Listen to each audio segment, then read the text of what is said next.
เคสบายดีเนาะมันอยู่กับ SNT Studio เนาะอยู่กับคอยแดงเนาะมันนี้อยู่เกม ROV เนาะกับตัวละครที่มีชื่อว่า Butterfly ปลาไหลเผือกปลาไหลเผือกนี่ต่างเอาเองชื่อแท้ๆมันชื่อ Butterfly โอเคเฮาลินตำแหน่งจังเกิลเนาะหรือว่าตำแหน่งฟาร์มก็ฟาร์มไปเรื่อยๆเมื่อยก็นั่งฟาร์มแล้วก็เดี๋ยวไปแกงนึงดีวะไปแข่งเทิงเนาะเดี๋ยวฟาร์มไปก่อนเฮ้ยเทิงมี2ตัววะเดี๋ยวจะต้องได้ไปแข่งเทิงแล้วแหละอลิสระวังหลังเฮ้ยโอเคได้อันตีพอดี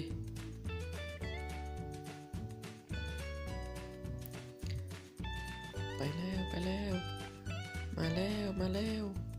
เฟนิกจะเอ๋มาอยู่สุ่มก่อนไม่ต้องบอก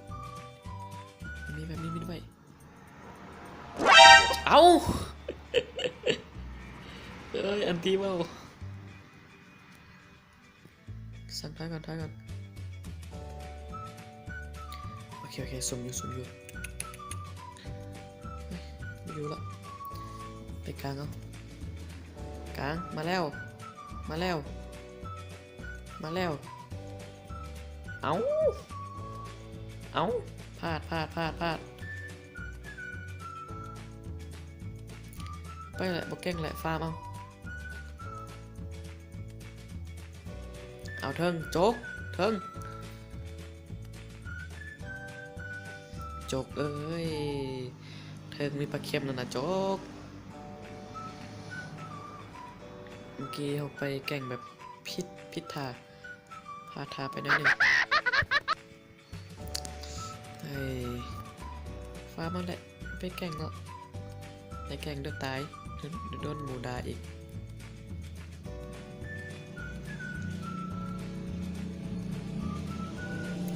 เดี๋ยวมาเอาบูบับก่อน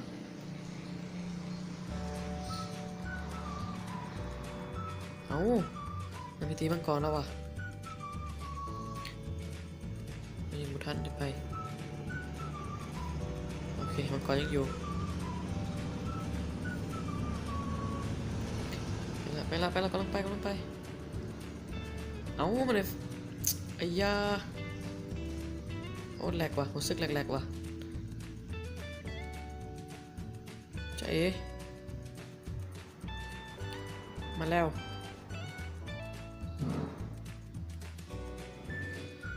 เฟนิกเอาป๊อดแหลกว่ะเอาเดินมัวแล้วอ่ะอย่าลืมร้อยทูนะ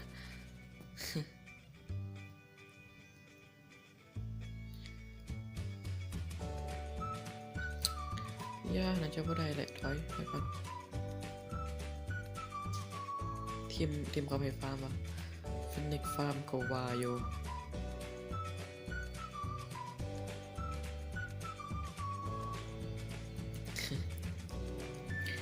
เอาไปฟาร์มไป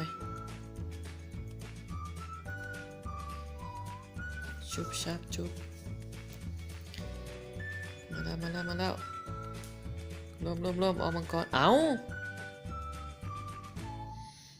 อย่าได้มังกรไหมล่ะวะโอ้ยแหลก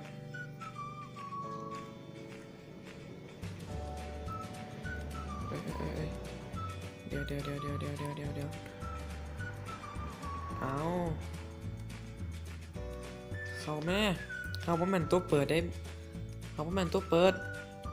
แล้วเดี๋ยวเขามาสั่งออกโอ้ยยังวะเนี่ยแหลก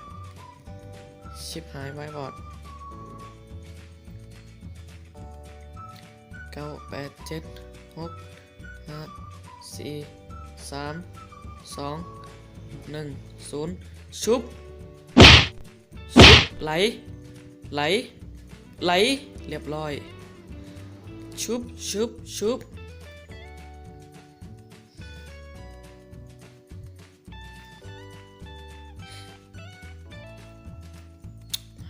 ยางเข้าไปแล้วก็สั่งออกว่ะ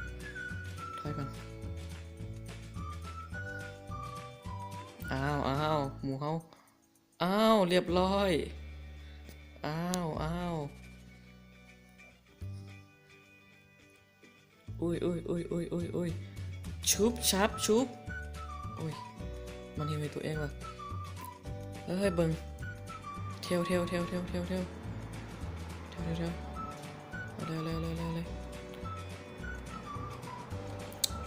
บอลอดอุ้ยโจกลาดเฮาชุบปั๊บปิ๊บปึ๊บป๊อบปั๊บเป๊บปิ๊บป๊อบป๊อบกูบอกมันยังวะอเลเตอร์ทาร่า3 ตัวมัวมาช่วยแน่เฮลมี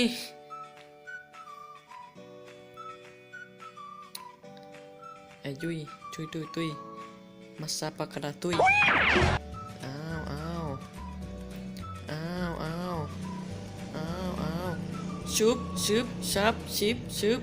เอามันจับชุบชิบเอา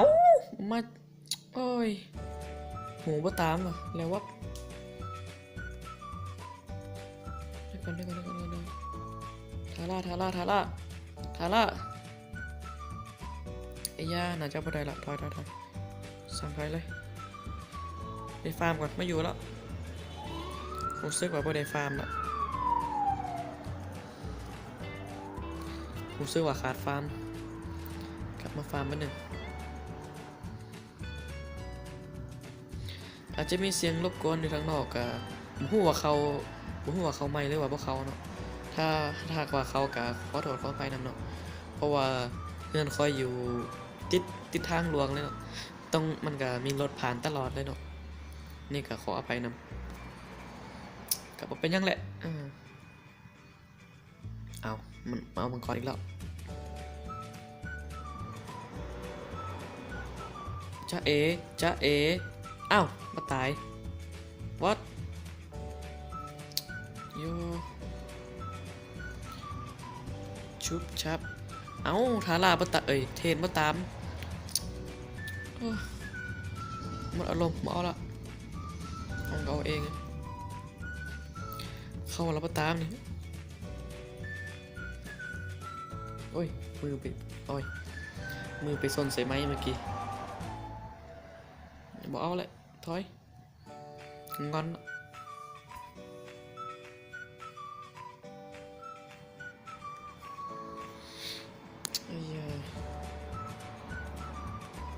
เฟรมเรทกับ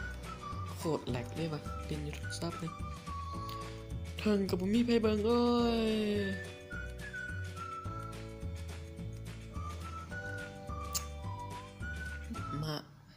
มาช้าไปละเชิญมาช้าไป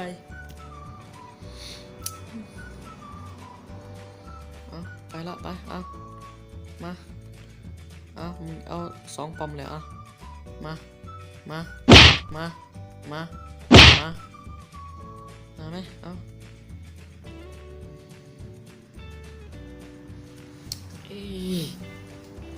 ฟ้าไม่ละมันโบแพ้เลยส่วนนี้นะทีมันคาทีมเฮาได้1ซื่อๆฟูฟ้าปิ๊บ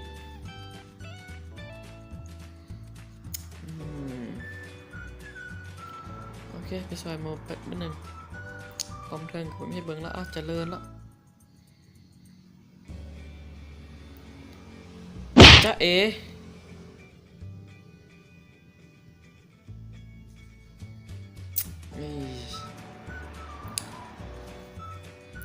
ชิวละ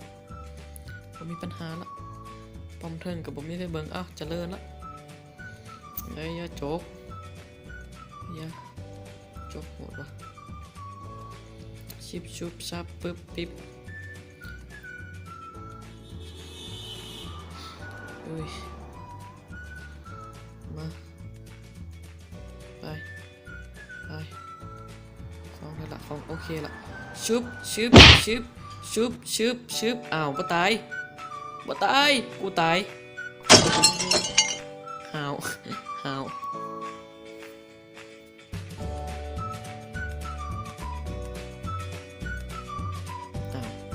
นพิษ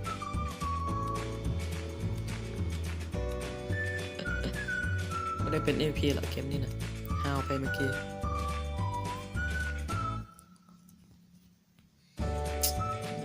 เป็นยังไงมันได้เป็น MP กับให้โจกไปโจกเราจะเป็นอลิสได้เพราะเป็นอลิสกับโจกมันโจกกับมากังกาบางคนก็เอิ้นว่าแม่งบางคนก็เอิ้นว่ามากังกาหัวจะเอิ้นว่ามันยังดีไปเฮ้ยจะไปซอยโมกันฟาร์มบันเดิมโมกำลังสมาแล้วเรียบร้อยเฮ้ยมาสายฮาวคือเก่าเลยมาสายฮาวสายฮาว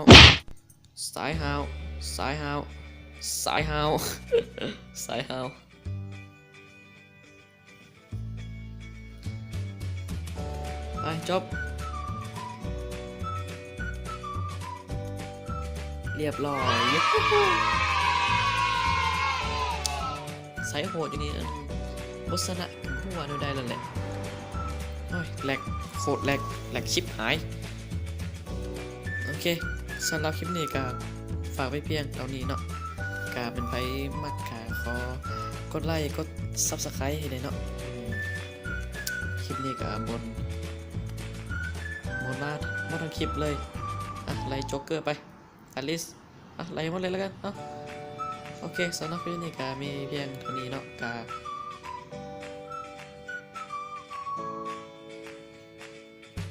ขอบใจปิดคลิป